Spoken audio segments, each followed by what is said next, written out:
తెలంగాణ రాష్ట్రంలో అధికారంలోకి వచ్చిన కాంగ్రెస్ ప్రభుత్వం ప్రజా సమస్యల పరిష్కారంలో పూర్తిగా విఫలమైందని బీఆర్ఎస్ నేతలు ఆరోపించారు. ప్రజలు రాష్ట్ర అభివృద్ధి కోసం కాంగ్రెస్ కు అధికారం ఇచ్చారని, కానీ ప్రభుత్వం హామీలు అమలుపై దృష్టి పెట్టకుండా ప్రతిపక్షాలను వేధించే రాజకీయాలకు పాల్పడుతోందని విమర్శించారు. ఈ నేపథ్యంలో కాంగ్రెస్ ప్రభుత్వ ప్రజా వ్యతిరేక విధానాలకు నిరసనగా జిల్లెలగూడలో అనిల్ యాదవ్ ఆధ్వర్యంలో బీఆర్ఎస్ నాయకులు ముఖ్యమంత్రి రేవంత్ రెడ్డి బొమ్మను దహనం చేస్తూ తీవ్ర నిరసన వ్యక్తం కార్యక్రమం నిర్వహించారు. ఈ సందర్భంగా వారు మాట్లాడుతూ తెలంగాణ రాష్ట్ర సాధన కోసం, రాష్ట్ర అభివృద్ధి కోసం కృషి చేసిన నాయకత్వంపై రాజకీయ కక్షతో చర్యలు తీసుకోవడం ప్రజాస్వామ్య విలువలకు విరుద్ధమని బీఆర్ఎస్ స్పష్టం చేశారు. కాంగ్రెస్ ప్రభుత్వం ఈ విధానాన్ని తక్షణమే విరమించుకోవాలని డిమాండ్ చేశారు.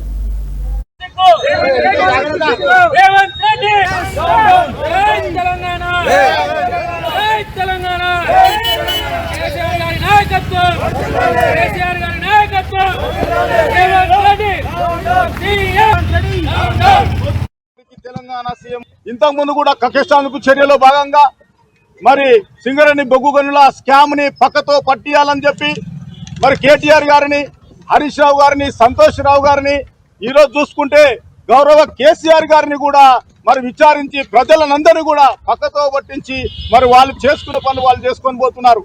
నేను ఒక్కటే చెబుతున్నా, మీరు పోటీ పడదలుచుకుంటే అభివృద్ధిలో పోటీ పడండి. కేసీఆర్ గారు చేసిన అభివృద్ధి పథకాలకు ధీటుగా మీరు కూడా చేయండి. 6 గ్యారంటీలు ఎక్కడ పోయినాయని చెప్పి ఈ రోజు ప్రశ్నిస్తా ఉన్నాం. మీరు ఇవన్నీ కూడా ప్రజలు ఎక్కడ ప్రశ్నిస్తారు? రేపు జరగబోయే మున్సిపాలిటీ నగరపాలక సంస్థ ఎన్నికల్లో అడుగుతారని చెప్పి మీరు పక్కతో పట్టించి మభ్యలో పెట్టి ప్రజలందరినీ కూడా మరొక్కసారి మరి మోసం చేయడానికి మీరు ముందుకు రావడానికి కార్యక్రమాలు చేపడతా ఉన్నారు. ఇది తగదని చెప్పి మేము మీరు ఈ సందర్భంగా మరి ఈ ధర్నా మన నిరసన చేపడతా ఉన్నాము. మహేశ్వరం నియోజకవర్గం మీర్పేట మరి డివిజన్ లో ఈ యొక్క కార్యక్రమాన్ని నిర్వహిస్తూ మా గౌరవ సబితా ఇంద్రారెడ్డి గారి ఆదేశాల మేరకు మరి కేసీఆర్ గారికి మరి మేము హృదయపూర్వకంగా నిరసన తెలియజేస్తా ఉన్నాం. ఈ యొక్క కాంగ్రెస్ ప్రభుత్వం ఇలాంటి దుశ్చర్యలను మరి మానుకోవాలని ఇక ముందు కూడా మీరు కావాలంటే పాలనా పరంగా వెళ్ళండి, కానీ ఇలాంటివి చేయొద్దని చెప్పి ఈ సంస్కృతిని ప్రోత్సహించే ఎవరైనా సరే మేము దుయ్యబడతామని చెప్పి ఖబర్దార్. మరి రేవంత్ రెడ్డి గారు ఈ యొక్క కార్యక్రమాలను మీరు చేయడము కరెక్ట్ కాదు. ఇది కక్ష సాధింపు చర్యగా మీరు చేస్తున్నారని చెప్పి మేము భావిస్తా ఉన్నాము. జై తెలంగాణ.